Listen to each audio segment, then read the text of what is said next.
Le palais des congrès était plein à craquer, comme en témoigne la présence massive des femmes venues de tous horizons pour supporter la noble cause défendue par l'ONG SOS Femmes et Enfants Victimes de Violences Familiales et ses partenaires depuis aujourd'hui 20 ans. 20 ans de combat contre toute forme de violence et de discrimination à l'égard des femmes et 20 ans d'engagement à accompagner les victimes sont commémorés à travers cette semaine de mobilisation. Après le mot de bienvenue du représentant du gouverneur de la région de Niamey, le chef de bureau de la coopération luxembourgeoise, partenaire de l'ONG SOS FEV, a rappelé l'importance de cette cause pour son institution.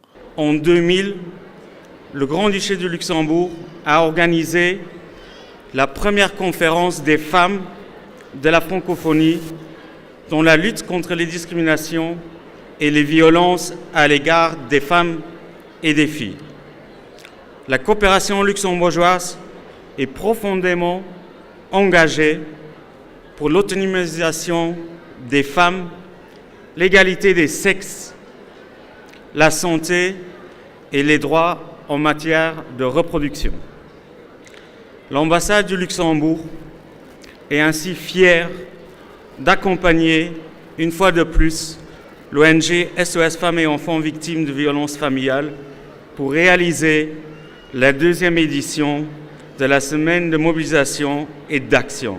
Dans son adresse, la présidente de SOS Femmes et Enfants Victimes de Violences Familiales a remercié les autorités nigériennes, les partenaires techniques et financiers et la marraine de la lutte contre les violences basées sur le genre, Dr Lalla Malika Issoufou, pour son soutien. Je suis ravie que cette initiative ait rassemblé autant de monde.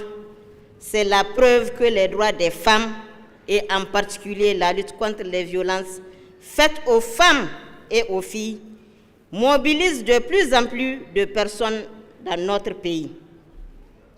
La violence de genre n'est pas un problème qui affecte la sphère privée. Au contraire, elle représente le symbole le plus brutal de l'inégalité des sexes existant dans notre société. Il s'agit d'une violence qui est exercée sur les femmes en raison de leur simple condition de femmes, parce que leurs agresseurs considèrent qu'elles sont dépourvues des droits élémentaires de liberté, de respect et de capacité de décision. Ce combat ne date pas d'aujourd'hui. Ce combat émane de l'engagement de l'ONG SOS Femmes et Enfants Victimes de Violences Familiales qui, au quotidien, se mobilise pour épauler les victimes, les informer sur leurs droits et les accompagner dans des démarches multiples. Ces démarches qui sont encore trop souvent des parcours de combattants au point que tant de femmes renoncent, subissent en espérant que la violence cessera. Des animations et plusieurs témoignages de victimes ont également marqué cette cérémonie.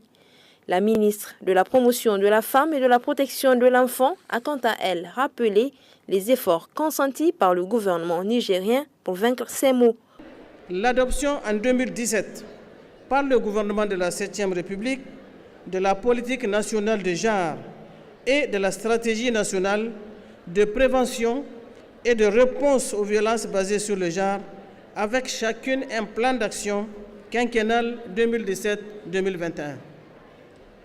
L'inscription dans le Code du travail, en son article 45, qui stipule et interdit le harcèlement sexuel dans le cadre du travail par abus d'autorité, le fait d'obtenir d'autrui des faveurs de nature sexuelle.